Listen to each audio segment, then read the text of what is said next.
Alamin kung ano ang ginawa ni Kathryn Bernardo na nagpahiya kina OG Diaz at Cristy Fermin. Kung bago ka pa lang sa channel na ito, huwag kalimutang mag-like, comment, share at subscribe. Huwag din kalimutang pindutin ang notification bell para updated ka sa bago nating upload. Ang mga kilalang personalidad sa showbiz ay laging nasa mata ng publiko at bawat kilos at desisyon nila ay palaging may malaking epekto. Isa na nga sa mga aktres na hindi maiiwasang pag-usapan ng mga tao ay si Kathryn Bernardo. Kung makailan lamang may isang issue na naging mainit na pinag-usapan, ang ginawa ni Kathryn na ayon sa ilang mga tagapagsalita ng showbiz ay nakapagpahiya sa mga kilalang personalidad na sina OG Diaz at Cristy Fermin. Sa artikulong ito, tatalakayin natin ang buong kwento pati na rin kung paano at bakit nangyari ang mga insidenteng ito. Ano ang reaksyon ng publiko? Ano ang naging epekto nito sa kanilang mga karera? Alamin ang mga detalye. Kilalang mga personalidad sa entertainment industry sina OG Diaz at Cristy Fermin, dalawa sa mga pinakasikat na showbiz personalities at komentador sa bansa. Kilala sila sa kanilang pagiging outspoken at matapang magbigay ng opinyon sa mga issue sa industriya.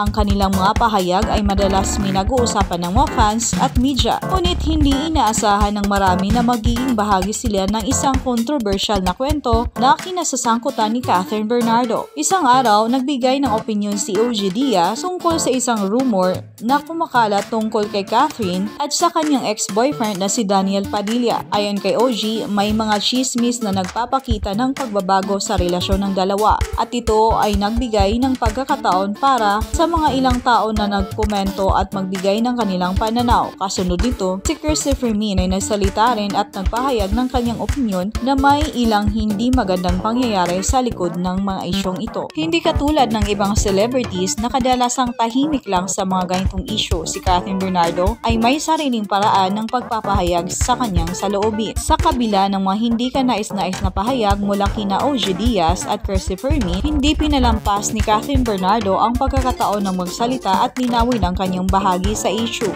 Ayon sa mga ulat, si Kathryn ay nag-post ng isang social na mensahe sa kanyang social media account kung saan hindi lang siya nagbigay ng reaksyon sa mga paratang, hindi pinakita rin niya ang kanyang hindi pagkakasundo sa mga opinyon ni na OG at Cristy. Sa kanyang post, ipinahayag ni Kathryn ang kanyang saloobin at nagsabi na hindi siya natutuwa sa mga naglalabas ang maling impormasyon tungkol sa kanyang love team. Ang naging mensahe ni Kathryn ay isang seryosong pagtuligsa sa mga komentaryo ni OG Diaz at Cristy Fermin. Hindi rin pinilampas ni Kathryn Bernardo ang pagkakataon na ipahayag ang kanyang saloobin sa mga fans. Sabi niya, kahit anong sabihin nila, ang mahalaga ay ang suporta ng mga fans at hindi ako iniwan. Ito ay isang pagpapakita ng kanyang pagiging matatag at hindi basta-basta nagpapaapekto sa mga kritisismo. Kagaya ng inasahan, ang mga fans ni Kathryn ay mabilis na nagbigay ng suporta at nagbigay ng kanilang opinyon sa issue. Marami sa kanila ang nagpakita ng matinding pagtatanggol kay Kathryn na sinasabing hindi ito dapat natratuhin ng ganon ng mga komentador. Sa social media, nag-viral ang mga post at hashtags ng mga tagahanga na nagpapakita ng kanilang pagmamahal kay Kathryn at inihayag nila na hindi nila hahayaang maipit ang kanilang idolo. Samantalang may mga fans na nagtatanggol sa kanya, hindi rin maiiwasan na may mga taong sumang-ayon sa mga komento ni na OG Diaz at Cristy Fermin. Ang issue ay nagbigay daan para magkaiba-iba ang mga reaksyon ng publiko. May mga nagtanggol, may mga hindi kumbinsido, at may mga nagsasabing nararapat lang ang mga komento sa sitwasyon. Bilang isang superstar sa industriya ng showbiz, Kathryn Bernardo ay hindi nakaligtas sa mga epekto ng kontrobersiya. Hindi lang ang personal niyang buhay ang naapektuhan, kundi pati na rin ang kanyang imahe at ang mga proyekto ng kanyang pinagtatrabahuan. May ilang nagsasabi na ang mga ganitong issue ay maaaring magdulot ng pagka-bad publicity, ngunit si Kathryn ay nagpamalas ng lakas at hindi pinatulan ang mga pambabatiko. Sa kabila ng kontrobersya, si Kathryn ay patuloy na humaharap sa kanyang mga proyekto at nagpapakita ng pagiging professional. Ang kanyang mga pelikula at teleserye ay patuloy na tinatangkilik ng publiko at hindi ito nahinto dahil lang sa mga isyong ito. Sa katunayan, ang kanyang pagiging matatag at ang pagpapakita ng paggalang sa mga fans ay nagpatibay pa sa kanyang posisyon sa industriya. Hindi na bago sa showbiz ang mga pagkakabasag ng relasyon sa pagitan ng mga artista at komentador, ngunit karaniwang nauurong din ang mga ito pagkatapos ng ilang panahon. Sa mga susunod na linggo pagkatapos ng kanyang post, si Kathryn ay tila humupa na ang mga tensyon at walang matinding galit na ipinapakita. Maaaring isang hakbang ng maturity ang pag-ayos ng mga isyong ito, kaya sa mga susunod na interview interviews at public appearances, si Catherine ay tila mas tahimik na at mas nakatuon na lamang sa kanyang trabaho at sa kanyang mga fans. Si OG Diaz at Christopher Min ay hindi rin maiwasang magbigay ng kanilang paliwanag sa kanilang mga naging komento. Ayon kay OG, wala naman silang intensyon na sadyang saktan si Catherine at iniiwasan na rin nila ang pagbuo ng mga maraming issue. Gayon din, si Christopher Min ay nagbigay linaw